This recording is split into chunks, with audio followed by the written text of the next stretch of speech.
ኢትዮጵያ የናይል ተፋሰስ ኮሚሽንን ለማቋቋም ከተፋሰሱ ሀገራት ጋር ያደረገችው ያለው ጥረት ለማደናቀፍ የሚደረጉ ጥረቶች ቢኖሩም በአባይ ወንዝ ላይ እየሰራች ያለችውን ስራ ግን እንደማያደናቅፋት የውሃና ኢነርጂ ሚኒስትሩ ሀብታሙ ኢተፋ ተናግረዋል። ሚኒስትሩ ይህንን የተናገሩት የህዝብ እንደራሴዎች ምክር ቤት ለመጀመሪያ ጊዜ ባዘጋጀውና ህዳሴ ግድብን ለሀገራዊ አንድነት መሰረት በማድረግ ላይ በመከረው የዜጎች ፎረም ላይ ነው።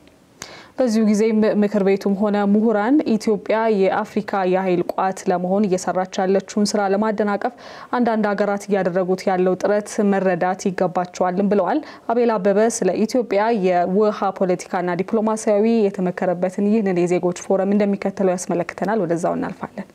የህዝብ እንደራሴዎች ምክር ቤት ለመጀመሪያ ጊዜ ያካሄደው የዜጎች ፎረም በኢትዮጵያ ታሪክ ዜጎች አሻራቸውን በማሳረፍ እየገነቡት ባሉት የታላቁ ህዳሴ ግድብ ጉዳይ ላይ አተኩሮ የተካሄደ ነበር። መድረኩ ካላት 124 ቢሊዮን ሜትር ኪዩብ የውሃ ሀብት ውስጥ 77 ቢሊዮን የሚሆነውን ወደ ናይል ተፋሰስ የምትሸኘው ኢትዮጵያ ከዚህ ትልቅ ሀብቷ በቅጡ ለመጠቀም ምን ስትሰራ እንደቆየች ብሎም ሀብቷን ለመጠቀም ባደረገቻቸው ጥረቶች ስለተጋፈጠቻቸው ፈተናዎችና እነዚህን ፈተናዎች ለማለፍ ስለተሰሩ ስራዎች የተመከረበት ነበር። በተለይ በፈረንጆቹ 1999 ላይ የተመሰረተውን የናይል ተፋሰስ አገራት ኢኒሺዬቲቭን ወደ ኮሚሽን ደረጃ ለማሳደግ የሚያስችለው ስምምነት በ6 ሀገራት በመፈረሙ በያዝነው ዓመት ወደ ህግ መቀየሩን ተከትሎ የናይል ተፋሰስ ኮሚሽንን መቀመጫ ከኢንቴቤ ለማዞር የሚደረጉ የጠለፋ አዝማሚያዎች መኖራቸው በተሳታፊዎች ተነስቶ ነበር። 13 ዓመት የፈጀ መከራ የታየበትን ትግል የተካሄደበትን እንትን ሳቦታጅ ሊሆን ይችላል እየሆነም ነው። ሀገር መሪዎች ኢንቴቤ እንዲገናኙ የውሃ ሚኒስቴሮች ከተስማማ በኋላ ተቀይሯል ያ ጉዳይ ማለት ነው። እንደራዘም ግን መሬት ላይ ያለው ተጨባጭ ሁኔታ ከፍተኛ የሆነ ችግር መፍጠር ይታያል። ሲስተሙን ማዘግየት ነው የሚፈለገው፣ ጊዜ እንዲወስድ ማድረግ። ከተፈለገው ጊዜ በላይ ቢሄድስ ኢትዮጵያን ምንም የሚያቆማት ነገር አይኖርም። የምናለማቸው ስራዎች ይቀጥላሉ፣ የምንሰራቸው ስራዎች ይቀጥላሉ። የታላቁ ህዳሴ ግድብ ወደ ስራ መግባትን ተከትሎ ኢትዮጵያ ለጎረቤት ሀገራት የምትሸጠው የኤሌክትሪክ ኃይል መጠን በበርካታ እጥፍ ይጨምራል መባሉን ተከትሎ ከውይይቱ ተሳታፊዎች የተነሳው አንዱ ነጥብ ኢትዮጵያ ለራሷ ዜጎች ተገቢውን የኤሌክትሪክ ኃይል ባላደረሰችበት ሁኔታ ወደ ሽያጭ የመግባቷ ተገቢነት ላይ ጥያቄ ያነሳ ነው። የኢትዮጵያ ኤሌክትሪሲቲ ከቨሬጅ እንዴው ከ90% በላይ ሳናደርሰው አርሶ አደሩ በጨለማ እየኖረ ለዶላር ሲባል ብቻ ልንሸጠው አይገባም ብዬ አስባለሁ። ሌላ ግድብ ለመገንባት የውጭ ምንዛሪ ያስፈልገናል። እነዚህን ከግሪድ ውጭ ያሉ ኢትዮጵያውያንም ጭምር ኃይል ለማቅረብ ትልቁን ድርሻ ደግሞ የሚወጣው ግድብ እንዳልኩ ሶላርም ከውጭ የምናመጣቸው ናቸው። ግን ከሁሉም በላይ የቀጠናው ትስስር ትርጉም አለው ለኛ። ኢትዮጵያውያን በአቋማቸው ከጥንት እስከ ዛሬ ድረስ በጣም ስግብግቦች አይደለንም። ለጋራ ተጠቃሚነት የምንሰራ አገርና ህዝብ ነን። ይህንን ነው ሌሎች አፍሪካ ሀገሮች እንዲረዱ መስራት፣ ጎረቤቶቻችን እንዲረዱ መስራት። ኢትዮጵያ በኤሌክትሪክ ኃይል አቅርቦት ምስራቅ አፍሪካን ካዳረሰች በኋላ ይህን ቀጠና ከደቡብ የአፍሪካ ክፍል የማያያዝ ከዚያም አልፎ የኃይል ተደራሽነቷን በማስፋት የአፍሪካ የኃይል ቋት የመሆን እቅድ ነድፋ እየሰራች መሆኑን የተገነዘቡ አገራት ይህንን ሂደት ለማደናቀፍ የማይፈነቅሉት ድንጋይ እንደማይኖር እያየን ነው ብለዋል የውሃና ኢነርጂ ሚኒስትሩ። ይሄ ፓወር እንዳይሸጥ የሚደረገው ከፍተኛ የዲፕሎማሲ ድጋፍ የሚፈልግ ስራዎች አሉ።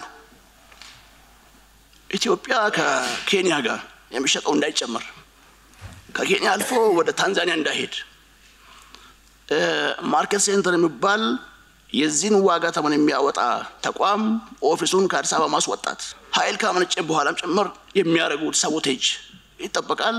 መስራት ይፈልጋል፣ መታገዝ ይፈልጋል። ኢትዮጵያ በአመታት ጉዞ ውስጥ በብዙ ፈተናዎች መካከል ከሐሳብ ወደ እውናዊ የታሪክ ሐውልትነት የቀየረችው ታላቁ የህዳሴ ግድብ እንዳለ ሆኖ ከዚህ በኋላ ታላላቅ የግድብ ፕሮጀክቶችን የመገንባት እቅዷ ምን ያክል ተስፋ ያለው ነው የሚለው ጥያቄም በዜግነት ፎረሙ ተሳታፊዎች ተነስቶ ነበር። የአሜሪካኖች ያደረጉት ጥናት አለ። ኃይለ ሥላሴ በጣም በሌለ ገንዘብ $20 ሚሊዮን ከፍለው ያስጠኑት አለ።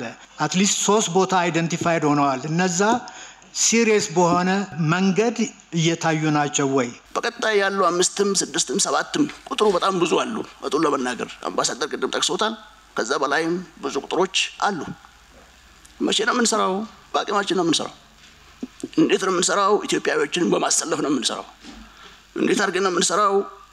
ከግርድ ተምረናል። አቅም ፈጥረናል። በመድረኩ ላይ ታላቁን የኢትዮጵያ ህዳሴ ግድብ ለሀገራዊ አንድነት መሰረት አድርጎ ከመጠቀም ባለፈ እንደ ኤሌክትሪክ ኃይል ሽያጭ ባሉ መንገዶች ኢኮኖሚያዊ የሆነ የፓን አፍሪካኒዝም ትስስርን ለመፍጠር መጠቀም እንደሚገባ ገለጻ መደረጉን ተከትሎ ከፓን አፍሪካኒዝምና ከፓን ኢትዮጵያኒዝም የቱን ልናስቀድም ይገባል የሚል ጥያቄም ተነስቶ ነበር።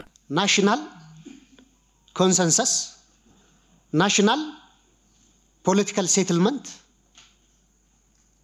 እነዚህ ላይ ሰርተን ቢያንስ በፓን ኢትዮጵያኒዝም ፕሮጀክት እና በፓን ኢትዮጵያኒዝም አስተሳሰብ ኦን ዘ ሴም ፔጅ ስንሆን ዜን ግድቡንም ሆነ የአባይን ጉዳይ የፓን አፍሪካኒዝም አጀንዳ አድርጎ ማቅረብ ይቻላልና ከፈረሱ ጋሬውን ማስቀደም ይመስለኛል። ፓን አፍሪካኒዝም የነበርንበት ነው፣ እየሰራን ያለንበት ነው። አጠናክረን መቀጠል አለብን እንጂ ወደ ሰፈር መመለስ የለብንም። ውስጣዊ ስራዎቻችን መስራት እዚህ ያለ የእያንዳንዳችን ድርሻ ነው።